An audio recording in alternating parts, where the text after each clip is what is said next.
Hello, hello. I definitely haven't heard the new Era song.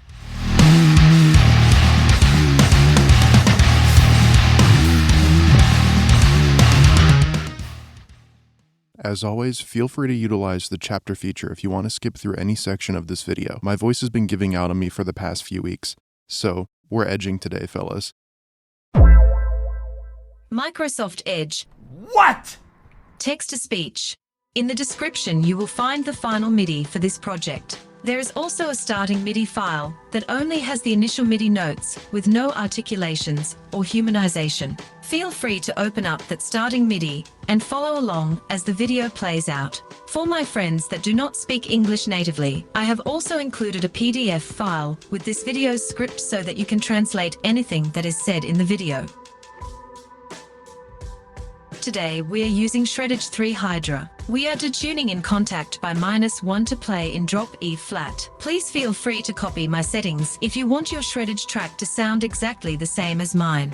To preserve computing power, I'm using very minimal plugins for this video. Normally I use a final mix template, but I'm just capturing the process of writing the guitar for you to keep things simple and clean. I'm opening Reaper and only using 3 tracks. One track will be the guitar bus, which will just have an amp suite loaded up. I use PodFarm 2 for demos because it's light on the CPU. Within the bus, I have contact with one instance of Shreddage open. For the third track, I just have Hydra routed out pre-fader post-FX. I set my record setting to output. I do this so I can record takes with Hydra and only use the take I like the most. When finished, we'll export the raw guitar track or DI and place it in a final mix. For this first official video in the series, I'm explaining a bit more in depth. This is to act as a foundation for the videos going forward, as all of these steps apply to my writing process. I start writing by opening a project template. The template has everything I need to start writing a track and can be adjusted for each song. This saves me time on setting up new projects. To get started, we are going to manually pencil in all of the notes. The only articulation will be velocity below 60 for muted notes. To keep it simple, I like to make the mutes around 50 velocity and the sustains around 80 to start.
Now that we have all the notes plotted, we are going to start telling Shreddage which strings we want to use and when. When it comes to this, everyone is a bit different. I prefer to move up the fretboard and stay on the lower strings. I have a 6-fret reach with my left hand, and I'm comfortable using my right hand to tap additional notes. So, when I'm telling Shreddage where to play the notes, I'm programming with my specific style in mind. While you can just pick based on your preference, keep in mind that you can't slide, ham on or pull off on separate strings.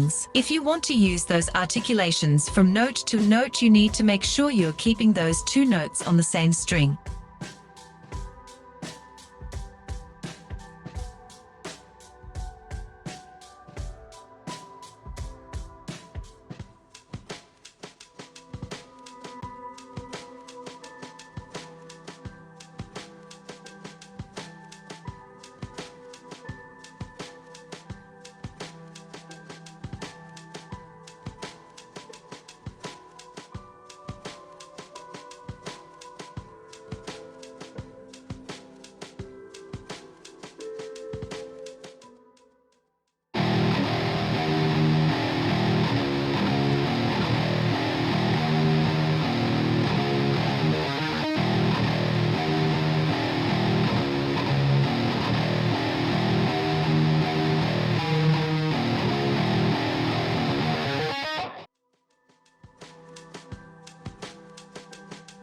I lump all of these together because they are all essentially doing the same thing in different ways. They are soft transitions to another note without picking the string again. The shortest way to explain how I program these things would be as follows. When I have two notes on the same string within around 5 frets of each other, and I want to quickly but softly transition to the next note, I'll use the hammer on a pull-off articulation. I don't hammer on or pull off more than 2 notes in a row. When the note is 5 or more frets away on the same string, I will normally use a slide to bring my imaginary hand up or down to that position. When I say hand, I'm also not referring to the hand position in Shreddage, but my own mental image of where my hand would be if I were playing this. Again, my range is about 6 frets worth, so if my next note is more than 6 frets away, I need to account for that in my programming to keep the realistic sound. There are cases where I'll use the tapping key switch to reach a note well outside of that range. What I'm doing is emulating using my right hand to reach up and tap a note outside of my left hand's current range. As someone that plays guitar, I just program what comes natural to me. My advice to a non-guitar player would be to watch videos of players and see when they utilize these articulations. Try to utilize them as much as possible and pull back a bit if it starts sounding even less human. I plan to go over how slides work in a tips or tutorial type video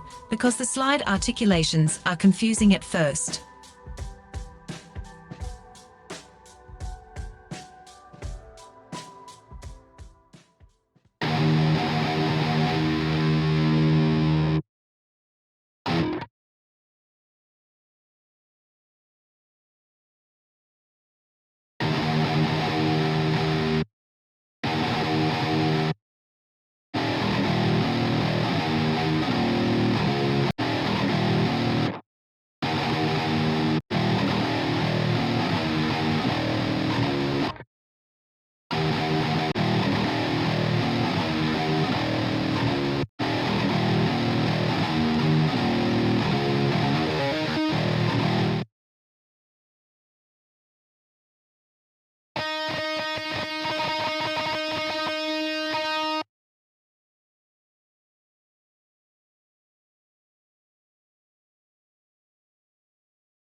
believe it or not, you don't want to program everything at the minimum or maximum with Shreddage. You also don't need massive jumps in velocity for a good sound. I normally keep my notes within 3 velocity of each other. I try to keep the downbeat the highest velocity. If I have a long string of notes, I gradually have the velocity go down. Think of it like a stamina bar draining, and then a high velocity note is replenishing that bad boy. To figure out which velocity range is wanted, you will need to listen to the differences. If I want a very choked and nearly unpitched note, I'll keep it under 10 velocity. For a periphery type of mute, I'll keep it under 30 velocity. 40 to 50 velocity is where my 8th and 16th note mutes are going to sit for most of the time. If I'm playing quickly, I'd pull the velocity back a bit more. 50 to 59 velocity is going to be the very heavy mutes. I normally reserve under 80 velocity for tapping and hammer-on notes because I personally have a heavy hand. 80 to 90 is where most of my sustains will sit. 100 to 110 is where my heavier accents or downbeats will sit. 110 to 126 will trigger rakes, which also affect timing as you're raking into the note. I only use those to start an aggressive passage. 127 velocity is just pinch harmonics. There's really not much to say about that other than, if you want to program a pinch harmonic, that's how you do it. There's no velocity curve for them.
Now, I fully intended on there being bends on the first string at the start of the riff. I could have started with at least adding that when penciling in the notes, but for the sake of this video I wanted to go in order to keep things cohesive. While those very obvious bends are self-explanatory, what I'm really doing by this point is making very subtle expressions as additional humanizing. Only bend up with Shreddage unless you want to utilize a downtuning effect like at the end of this track. On a real guitar, you can't bend down without a whammy pedal or bar. For bends that aren't obvious artistic choices, I find myself unintentionally bending notes during the following. The farthest note on long stretches. For example, if I'm playing notes on the 2nd and 3rd fret, but I strum a note 5 or 6 frets away, I tend to very subtly bend that note.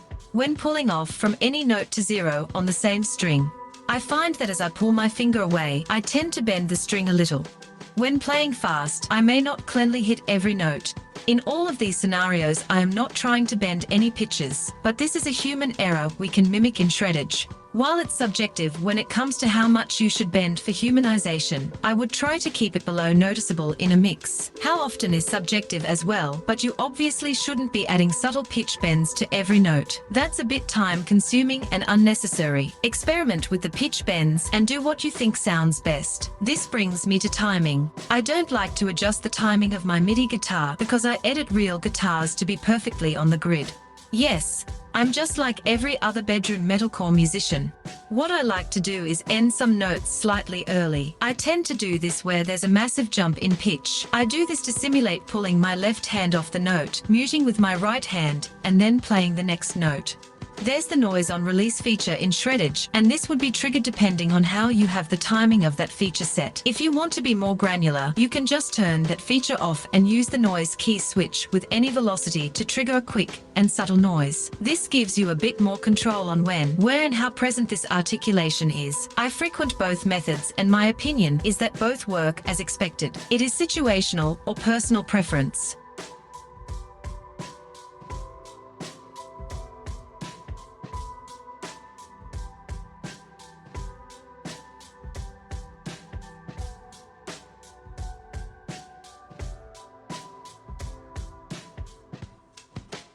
Now, we want to make sure everything sounds great. Render the DI and transition it to a final mix.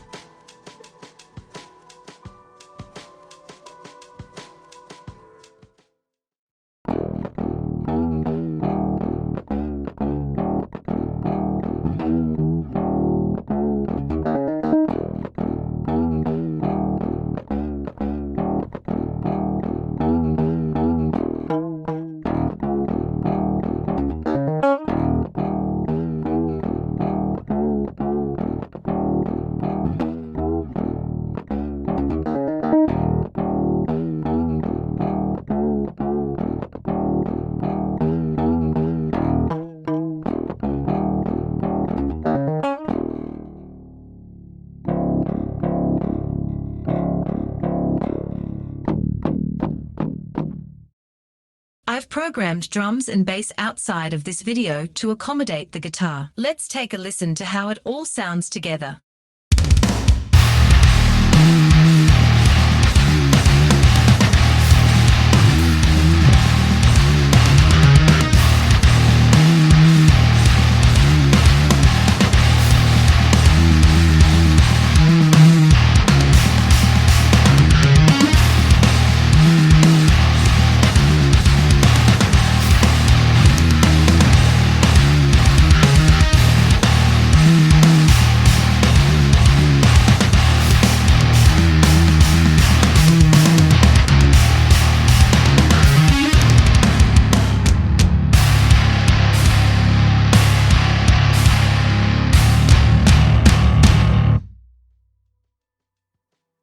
Thank you for taking the time to watch this video. I appreciate all of you and your kind words. I rebooted this channel just for fun and didn't think much of it, but we are almost at 1,000 subs now. I honestly didn't think my content was that interesting, but you're proving me wrong. I honestly don't even have the words to express my gratitude. So, thank you.